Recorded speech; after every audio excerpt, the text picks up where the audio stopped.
Vamos agora tratar da ideia de impedância. Esta é uma ideia extremamente importante em eletrônica e é algo que vem do estudo dos circuitos de corrente alternada. E a análise de circuitos de corrente alternada é aquela em que limita a entrada dos nossos circuitos para formas senoidais, ou seja, formatos de onda definidas por senos ou cossenos. E mesmo com a infinidade de funções que poderíamos utilizar, vamos nos limitar às ondas senoidais. Neste vídeo, vamos basicamente trabalhar com equações IV, ou seja, de corrente e tensão, para os nossos três componentes passivos favoritos: resistor, capacitor e indutor. Lembrando que estamos olhando para uma entrada senoidal. E já que vamos olhar para entradas senoidais para os nossos componentes favoritos, nós vamos, com certeza, desmanchar as entradas senoidais em exponenciais complexas. E para nos ajudar com isso, vamos usar a equação de Euler. Lembre-se de que, por exemplo, para cosseno de ômega-t, nós podemos expressá-la, de acordo com a fórmula de Euler, como a soma de duas exponenciais complexas. Teríamos cosseno de ômega-t igual meio de e elevado a j ômega-t mais e elevado a menos j ômega-t. O que vamos fazer agora é olhar o que acontece se colocamos isto como um sinal de entrada. Este não é um sinal real de entrada, isso é um vetor complexo em rotação. Mas se eu tiver esses dois, eu tenho, então, uma onda cossenoidal, e aí sim, pertence ao nosso mundo real. A ideia de usar estas exponenciais é porque, nos circuitos, as equações diferenciais que aparecem podem ser muito mais facilmente resolvidas. O que vamos fazer é desenvolver as equações de tensão e corrente para o resistor, o capacitor e o indutor. Isso considerando quando a entrada se parece com isso. Como vão ficar essas equações? Vamos começar com o resistor. Para começar, temos aqui o resistor e vamos nos lembrar da lei de Ohm, em que V igual a I vezes R. Vamos assumir que o sinal de entrada na corrente é I igual a E elevado a mais J ômega t. Se esta é a corrente I, qual será então a tensão V no nosso resistor? Basta voltar à lei de Ohm e trocar I pelo E elevado a mais J ômega t. Vamos ter R vezes E elevado a mais J ômega t. Eu vou fazer uma coisa aqui que pode não parecer muito útil, mas em seguida você vai ver que é extremamente importante. Vou escrever a razão V sobre I, tensão sobre corrente. Para o resistor, então, V sobre I vai ser igual a o V, que é a tensão, é R elevado a mais J ômega t, sobre I, que é a corrente, definimos como E elevado a mais J ômega t. Evidentemente, podemos cancelar este fator E elevado a J ômega t.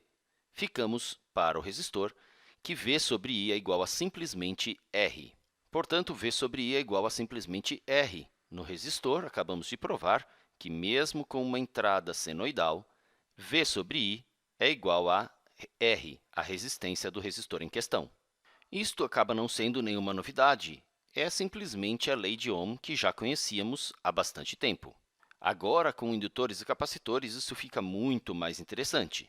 Vamos considerar, para começar, um indutor de indutância L e sabemos que nele a tensão V é igual a L dI dt.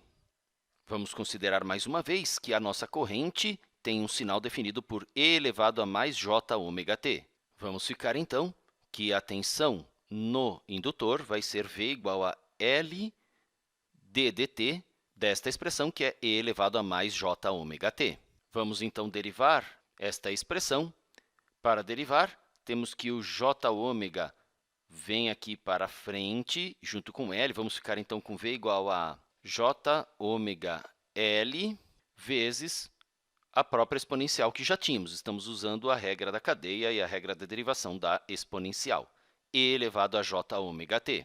Isso que é fantástico nas exponenciais. As derivadas delas nos dão elas mesmas.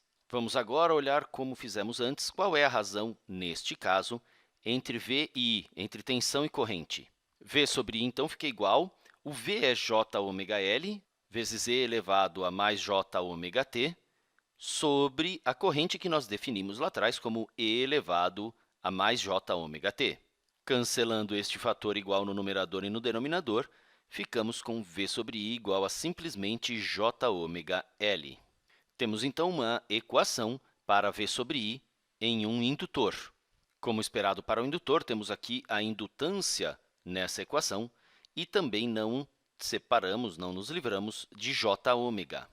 Como ômega é a frequência do sinal de entrada, podemos concluir que V sobre I em um indutor, no caso de corrente alternada, depende da frequência do sinal de entrada. Agora, vamos pensar na mesma coisa para um capacitor. Temos aqui um capacitor com capacitância indicada por C e sabemos que, no capacitor, I é igual a C dV dt. E agora, vamos definir a tensão V em função do tempo como E elevado a j ômega t. Então, neste instante, estamos colocando uma tensão em torno do nosso capacitor, que é definida por esta exponencial complexa. Vamos ficar, então, com I igual a C vezes d dt, a derivada em relação ao tempo, da tensão, que é E elevado a mais j ômega t. Vamos, então, derivar aquela expressão do E elevado a mais j ômega t e vai acontecer o que já aconteceu na anterior. O j ômega vai vir multiplicar c.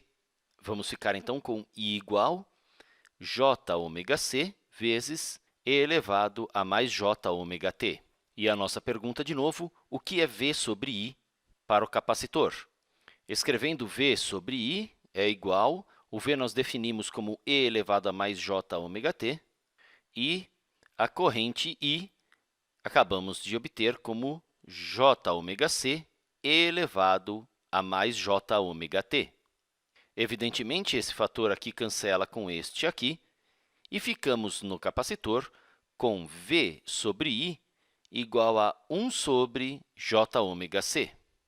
O que podemos observar aqui é que, no capacitor, V sobre I também é um valor que depende da capacitância dele, evidentemente, mas, além disso, depende também da frequência do sinal de entrada do circuito. Observe que isso também aconteceu com o indutor. Temos aqui, então, a razão entre tensão e corrente para circuito de corrente alternada para os nossos três elementos preferidos, e o nome dessa razão entre V e I é impedância. E o símbolo normalmente utilizado para impedância é a letra Z. Observe que a impedância para um resistor é R, é o próprio valor de sua resistência. A palavra impedância é como se fosse a palavra resistência, mas é um conceito um pouco mais amplo. É o conceito mais geral para tensão dividida pela corrente. Para o resistor, a impedância é a própria resistência. Para o indutor, a impedância é j ômega L. Para um capacitor, a impedância é 1 sobre j ômega c. Essa é a ideia que define impedância. É daí que vem a palavra impedância, o conceito de impedância. E na ideia de impedância, temos tanto o valor do componente, a resistência, a capacitância ou a indutância, mas também o efeito da frequência do sinal no elemento do circuito. Essas duas coisas, portanto, são combinadas em uma ideia, a ideia de impedância. Vamos, então, fazer um pequeno sumário da impedância. A impedância de um resistor, ZR, é igual a simplesmente a sua resistência, R. A impedância de um indutor, ZL, é igual a j ômega L. E a impedância de um capacitor é 1 sobre j ômega c. Apenas lembrando as considerações que fizemos, isto vale para entradas senoidais. Também utilizamos a fórmula de Euler para quebrar os senos e os cossenos em exponenciais, e, com isso, podemos escrever a impedância associando a dependência da frequência não com tensões ou correntes, mas simplesmente com as características de cada um dos componentes. É como simplesmente um truque de notação para facilitar o trabalho. Essa notação é como se fosse uma transformação, a ideia de transformar os componentes com base na ideia da impedância, que é a razão entre tensão e corrente. Até o próximo vídeo.